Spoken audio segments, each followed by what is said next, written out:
Hello there everybody, it's Will or TubeMix, either will do, and welcome.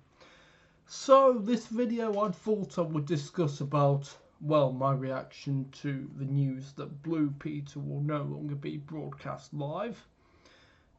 Give you my view on some of the songs for the new Snow White film.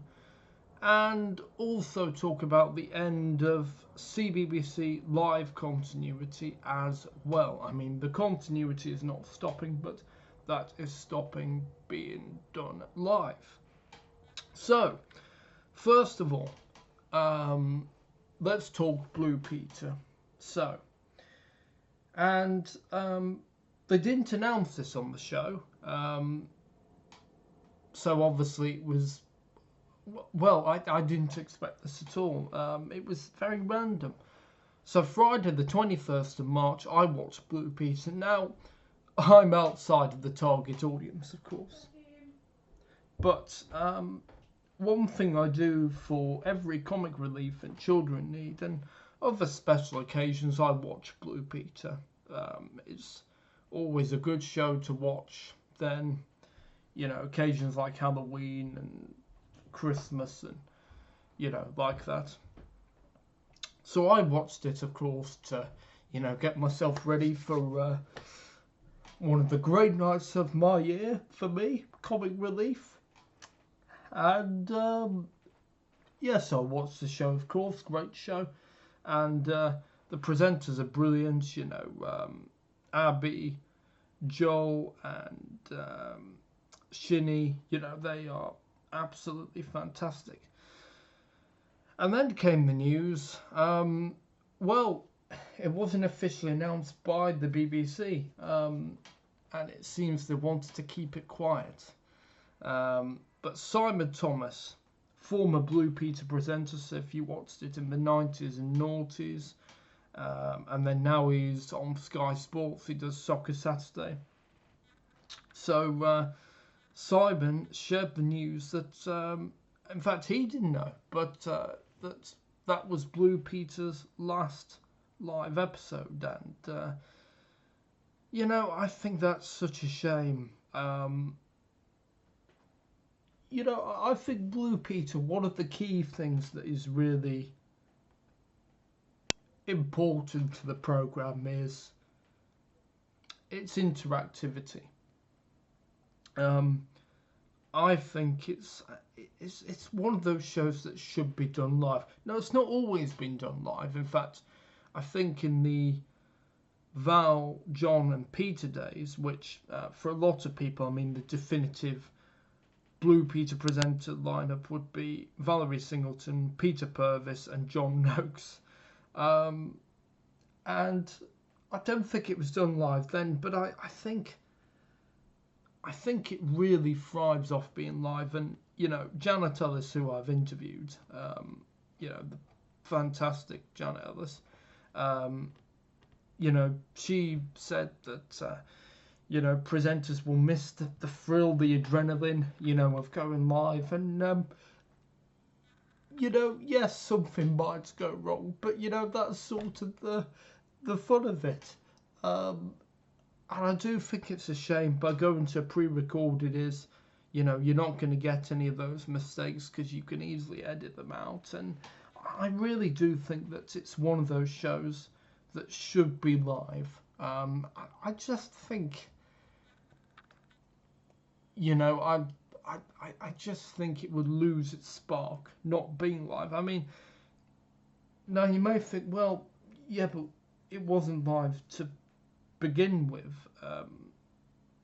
or, you know, or it wasn't always live to begin with, but once it's live, you know, and then to not go live, I just think is a bit of a backward step. And look, put it online, of course, but why not keep it live? Because, you know, for example, I mean, and of course I'll be going back to this, CBBC continuity, live, you know, the live links are ending. Not continuity itself, but the live links are ending. And You may remember, of course, that clip. I mean, it still makes me laugh because it's so random, but that was live, you know. Lauren Layfield and Hacker T-Dog, you know, that's it. We're not normal men. We're innocent men. I mean, and look how viral that's gone, you know. And that's because it was live. I mean, and you won't get that now. I mean, it's just a real show, and particularly in the continuity links, right? So if you remember, in 1985, that was when, you know, Live envisioned continuity to, well, what was then Children's BBC. And, you know, people were able to send letters, of course, and emails. And I really do think that continuity, you know, the CBBC links, they should be live. So that, you know, Hacker or whoever's presenting should read out emails that people have sent or comments on social media. I do really think it should stay live. I mean, Blue Peter, I do think should stay live, but I do think CBBC links should, and it's been awarded to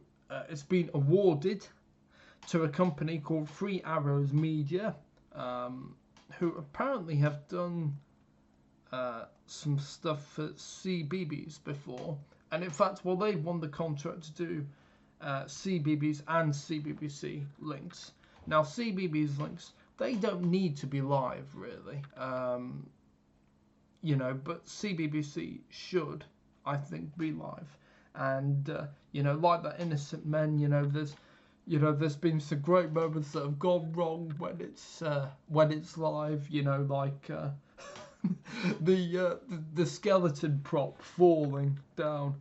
Oh, that was, I mean, you have to look that up. Ian and Hacker, back when Ian Sterling was doing kids TV instead of Love Island. Yeah, I mean, amazing. But I do think it should remain live. And I think that's such a shame.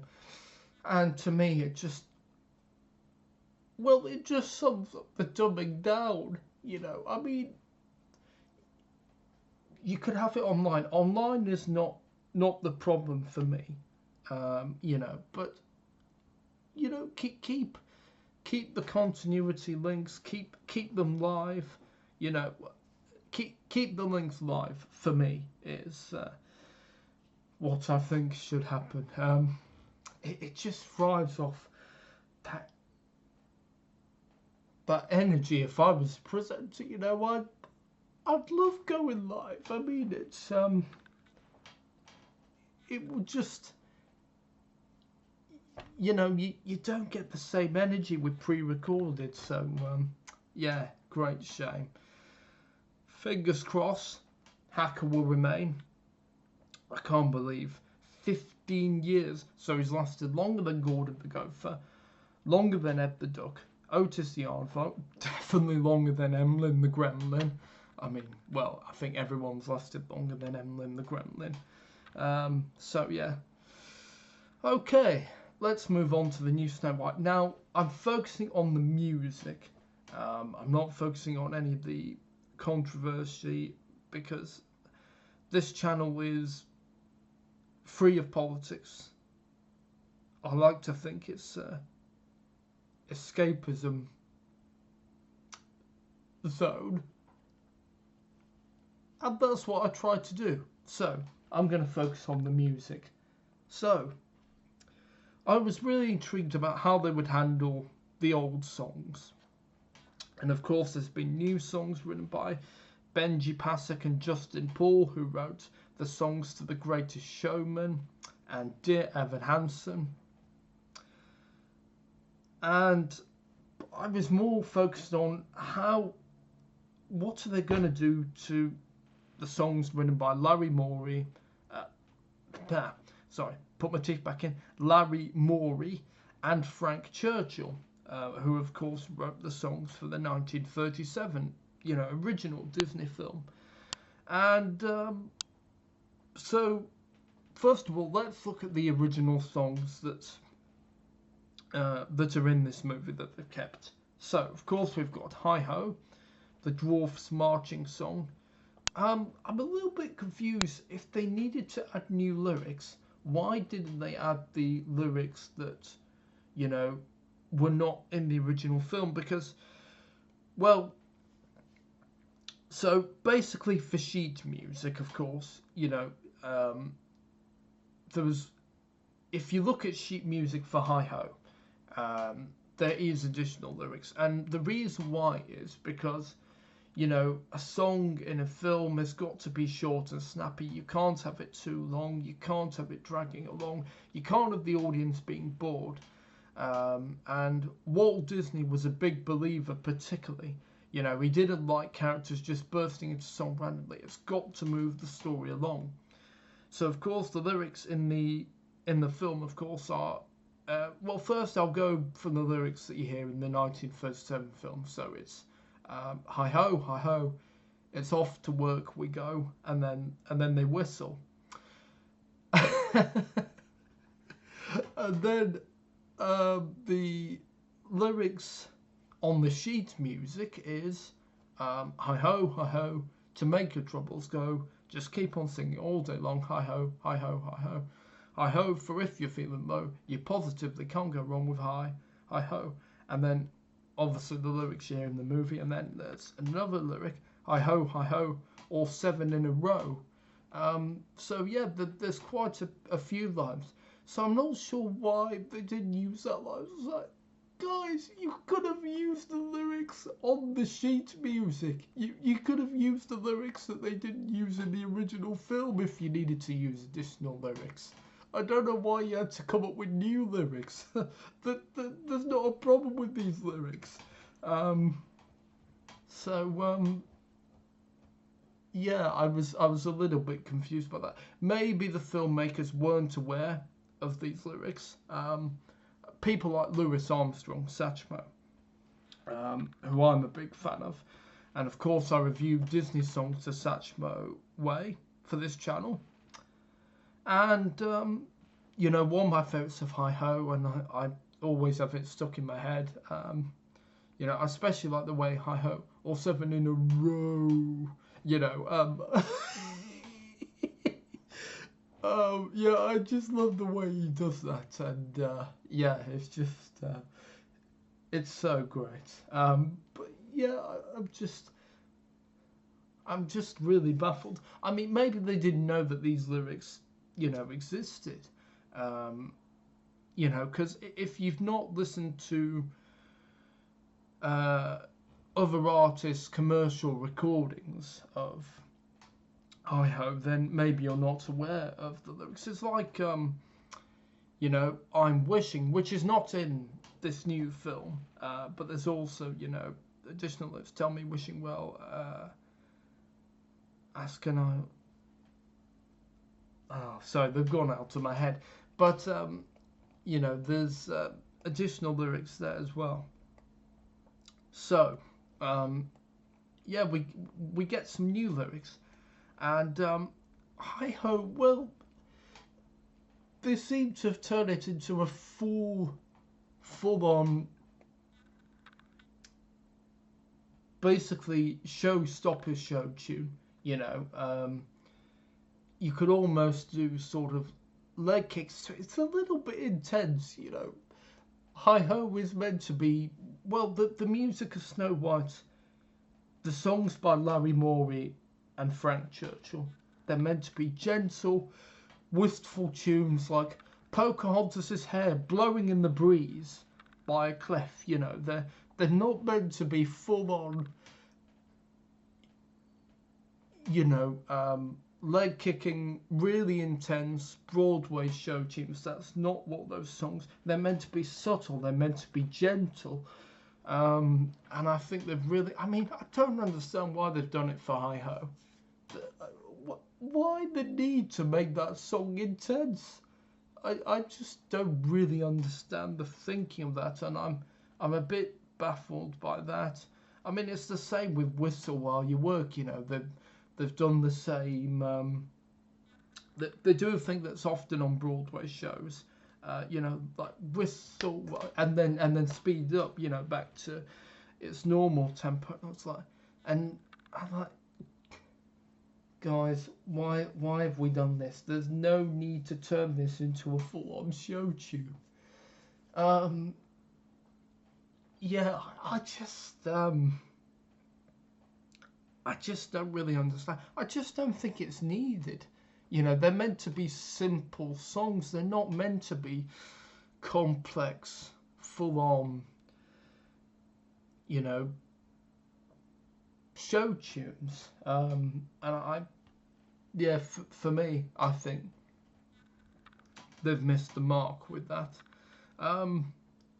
So I listened to one of the new songs by Pasek and Paul, and that was called Waiting on a Wish. And to be honest, I couldn't get out of my head how similar it sounded to How Far I'll Go from Moana, written by Lin-Manuel Miranda. And I just thought, it's just a rip-off of How Far I'll Go. Sort of a pound shop, How Far I'll Go. So yeah, I just don't really get, and also the one thing I found was Waiting on a Wish was so jarring, because of course the music is so modern, it's so different from, you know, Larry Morey and Frank Churchill. I bet by the time of this video it must be like a drinking game. Take a shot every time Will mentions Larry Morey and Frank Churchill. Then you'll be absolutely pissed out of your mind. Anyway, I just found it so jarring. I don't really understand why they've had to add new songs to this. One thing I also find is interesting is, so in the Whistle While You Work sequence in the 1937 original, you have the woodland critters, the animals, helping Snow White along. It's the dwarves helping with the cleaning, which, I don't know, I don't think it has the same charm to it. I quite like the idea that, you know, you've got the deer cleaning and you know, there's some good humour as well in that as well. Yeah, so I think that's a shame. But yeah, I'm probably gonna go see the new Snow White because I'm really intrigued by it, you know, and I'm probably not going to be keen on it. But, I mean, it's going to do some taking to overtake Home on the Range, which is 21 years since that came out. You know, it's going to take a lot to overtake Home on the Range, which for me is probably the worst Disney film ever. I mean, a guy hypnotizing cows by yodeling. I think Walt Disney would have even thought that might be a little bit too silly, because there's fun and there's silly. It could almost be a terrible parody, which is what I think of the sometimes of the current era of Doctor Who with some of their ideas. Anyway, talking of which, Doctor Who is back next Saturday, 12th of April. And of course, I'm going to be reviewing Ncuti's second series. We've got a new companion, Belinda Chandra, played by Varada. Oh no, it's not Varada. No, Varada, I think. See through. So yeah, I'm looking forward to that. It's going to be interesting to review it. You know, it's going to be really interesting. I mean, Ncuti's first series for me didn't deliver. It's got to step up, and I'm really hoping this series does. And yeah, I think Belinda seems to have more depth to her than Ruby Sunday. I mean, that's a definite for me. So yeah. All right. Well, that's it for this video. Hope you've enjoyed, and as you can see, I just needed to get this off my chest. I was going to make this video, you know, as soon as I found out about that Blue Peter news. I have to make this video. I just have that urge to make this video. But then my voice decided to go, and yeah, I had no voice for 3 days. But thankfully the voice is back, and yeah, I'm feeling much better now. And but yeah, I just had to make this video. And also the new Snow White, I feel so passionate about the songs as well. I mean, you know, I just, yeah, I just had to make this video. I feel so passionate about, you know, what's happening to Blue Peter, what's happening to CBBC, and also, you know, the new songs in the new, sorry, the old songs in the new Snow White. So yeah, and yeah, if you want to, you can also talk in Blue Peter. You know, you can also find my interview with Janet Ellis.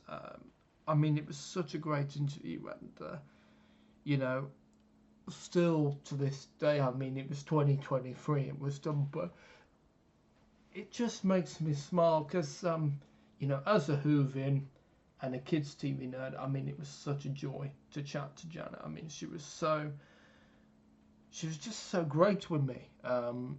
You know, I'm not a professional interviewer like, say, Jonathan Ross or Graham Norton, or professional journalist of any kind. But yeah, yeah, she was just great with me, and you know, she also summed up, you know, the decision about Blue Peter, you know, really well. I mean, it was quite deep. I was like, wow, that's yeah, it's what did she say? It's basically it's not a change, but it's a mirror, I think. Yeah, something like that. Anyway, yeah. Anyway, but yeah, thank you for watching. Of course, I'll be back with Alzheimer Kick the Ball next week. Look forward to reconnecting with the lads. And of course, I will be uploading the one that Sam and Jordan did last week, because you know, I was not up to it at all. But yeah. All right. Well, thank you very much for watching, and well, goodbye.